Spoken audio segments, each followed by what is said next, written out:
Brand news that the live action Cowboy Bebop series has already been canceled by Netflix. Yeah, Netflix claiming that the viewership apparently dropped like 59% in 1 week. And then it made me sit here and think, wow, see how fast that came and went? They spent, I don't even want to know how much on the budget for this show, especially given the fact they used the same theme song that they did for the original series, the anime. They also brought in the original composer, Yoko Kanno, for the music, which was really, really good. Like I said, the stunt sequences were fantastic. Like I said, all three actors, the leads, were dead on, not to mention all the side characters. I was a bit on the fence about Vicious. Yep. And because I thought, okay, but then again, as that character progressed, the actor grew on me who they had playing Vicious. So, okay. Now, there were a few, twists and turns here and there, but a lot of people don't realize you've got to do that. Otherwise, the folks who are watching the series, who've watched the anime, are going to know what's going to happen before the next thing pops on screen. Plus, I was a bit disappointed. All right, now we're going to do a little action spoiler. I was a bit miffed that they already had a VCR to play Faye Valentine's videotape they found in her file because, I love the sequence in the anime where Spike and Jet they go to this old city. It's flooded. They have to go down into this building. It's been abandoned for years, and they had to get a machine to play the tape because nobody made them anymore. And they get all the way back. They try to put the cassette in, and it turns out the idiots had grabbed a Betamax instead of a VHS. So they had to go back to that store, all the way through that again, to get the right machine that would fit the tape. And I thought that was funny as hell. But the one good thing they did, though, is they didn't introduce Leonard until the end. I just thought Leonard was the only thing that kind of irritated me about the anime. But, okay, but the reason why I'm bringing this up this morning, because this channel is primarily Doctor Who, is the fact that look at how fast this program came and went. This was a multi-million-dollar production. Like I said, they brought in elements of the original anime. Like I said, as I told you, they brought in the composer. Hell, they kept the opening sequence. The opening title sequence was pretty much the same, except they threw some live action in on it. And I remember when they first were going to do this, I was really nervous. I think they had, Keanu Reeves was wanting to do it and stuff like that. And I'm like, I don't know. I didn't want to undercut Keanu Reeves because he does a lot of good things when he's on the screen. So, but he wanted to play Spike, and I'm like, yeah. But by the time this got around to actually getting done, Keanu's getting up there a bit. But the reason I'm bringing this up is because you've had all these guys who've been touting around screaming that Doctor Who is a failure since Chibnall took it over. Look at how fast Cowboy Bebop, the live-action series, multi-million-dollar production, gone. See how fast it came and went? Give it a watch. I think you'll enjoy it, Mike the Collector. Because they did change a few things here and there. There was a few episodes that were almost dead on the same as they were, with a few twists and turns thrown in. But like I said, for the most part, like I said, people were throwing fit because John Cho didn't sound like the original voice actor. I'm like, guys,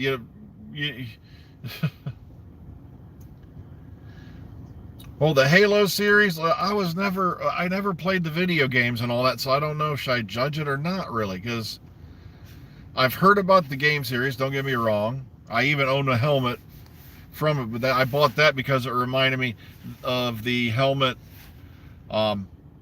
Basically, that helmet design's been covered a lot. It reminds me of the helmet that they used for the Marine armor in Fallout 4, but also that helmet in turn reminded me of the helmet they used for Leia in Return of the Jedi when she was doing her bounty hunter disguise thing.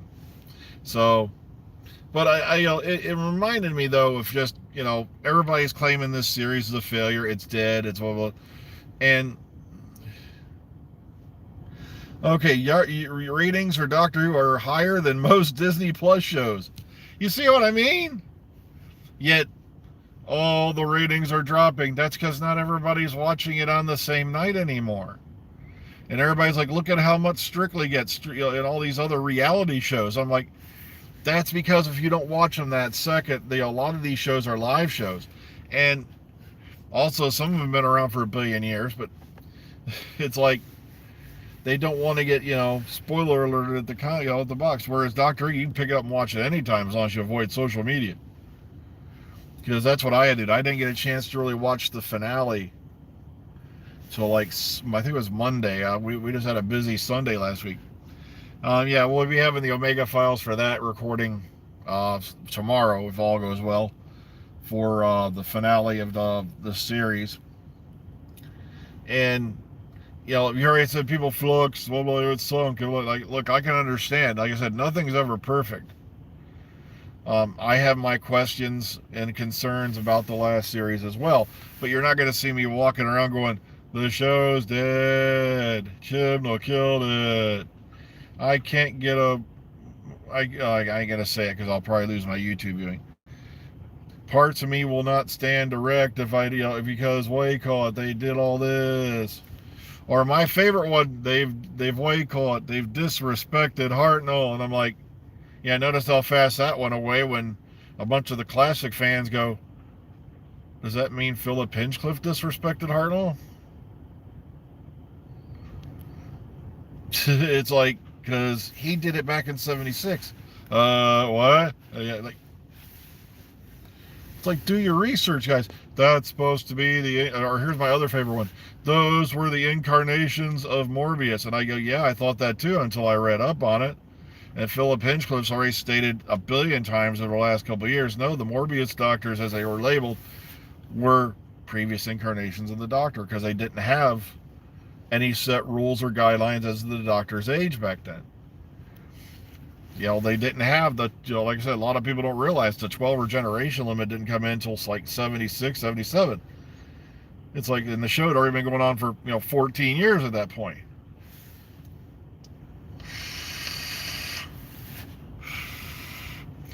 It's just weird to me, like I said, you have this huge budget production. One of my favorite ones, though,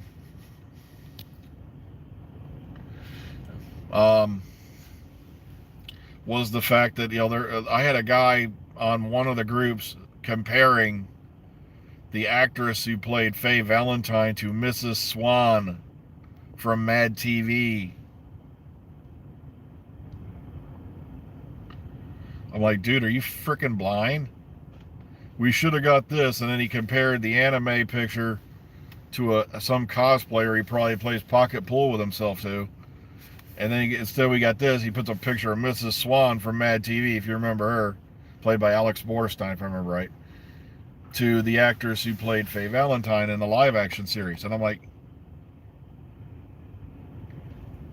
dude, now that I look back on it now, I had my concerns when they said they're going to alter Faye Valentine's costume. But you have to think realistically. Try doing stunts in the original Faye Valentine outfit. Try doing any action sequences in the original Faye Valentine outfit. Not to mention, that hairstyle. Whew. Try keeping that, touched up between takes. See what I mean? But I know I was just a little bit upset that this happened. Yeah, that they canceled it. But then it made me think, all these guys been stomping around saying Doctor Who's a failure. Look at this. This is a multi-million-dollar production based off a hit anime series, and it's dead and gone. It's gone, canceled, and it was a streaming series to begin with. Sorry, my allergies are already starting to kick in. I haven't even been here a few minutes yet, and boom. It's like, I so much as like get an earache, and all of a sudden, boom, my allergies are kicking on. I was like, oh, man. But this is Ohio, where it was in the teens the other day, and now it's like 40-something degrees here now. And it's going to be in this almost 60 by tomorrow, end of tomorrow. But that's global warming. Yeah. Well, y'all know my views on that, because right now, in this parking lot where I'm sitting, the land it's on, and I hate to get political, but I got to mention this, because people were amazed with it, because they didn't know this. I'm like, didn't they teach you this back in school? Back in the Ice Age, where I'm sitting right now is under a sheet of ice about a mile thick. But think about that. Okay, all right. But yeah, I just wanted to bring up the comparison contrast. Look at how much money they've put into Doctor Who. And I love it. Here's another complaint, because that brings this up before I go in. 6 episodes just won't cut it. Blah, blah, blah. They only gave us 6 episodes. And I'm like, they explained this to you back before Series 13 started filming. That they were only going to give you 6 episodes because they had to film them under COVID guidelines and restrictions. It's like, it wasn't the fact that Chibnall's trying to kill your show down to no episodes. It's they could only do so many because of the COVID outbreak. You know, COVID guidelines and all that, which they had to follow strictly. That's why they couldn't go to do any offshore or, you know, out of country filming locations, because the second they come back, boom, you're in a 2-week quarantine.